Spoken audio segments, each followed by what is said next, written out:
আজকে রান্না করছি বাগদা চিংড়ি ডাঁটা আলু দিয়ে। দারুণ টেস্টি হয়। এই মাছটা মাঝারি, খুব ভালো করে মাছটা ভেজে নিলাম। এখন একটু বেশি পরিমাণ পেঁয়াজ ফোড়নে দিয়ে দিলাম, একটু কষিয়ে তারপরে ডাঁটা আলুগুলো দিয়ে দিতে হবে।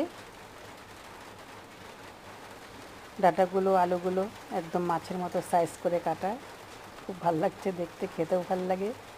স্বাদ মতো নুন দিয়ে দিলাম, হলুদ দিয়ে দিলাম। কিছুক্ষণ নাড়াচাড়া করে তারপর অল্প লঙ্কা বাটা আর জিরে বাটা দিয়ে দিলাম। এটাতে আদার প্রয়োজন নেই। কষিয়ে নিয়ে তারপরে মাছগুলো দিয়ে দিলাম। যেহেতু ঝোল হবে সেই জন্য একটু বেশি পরিমাণ ঝোল দিতে হবে। ভালো করে জাল হলে তারপরে ধীরে ধীরে নামিয়ে রাখতে হবে। আর রান্না করতে যে কোনো জিনিস অল্প সময় লাগে, কিন্তু রান্না রেডি করতেই অনেক সময়। যারা রান্না করো তোমরা সবাই জানো সেটা। আর কি সুন্দর কালার হয়েছে, ডাঁটাগুলো সবুজ রঙ একদম।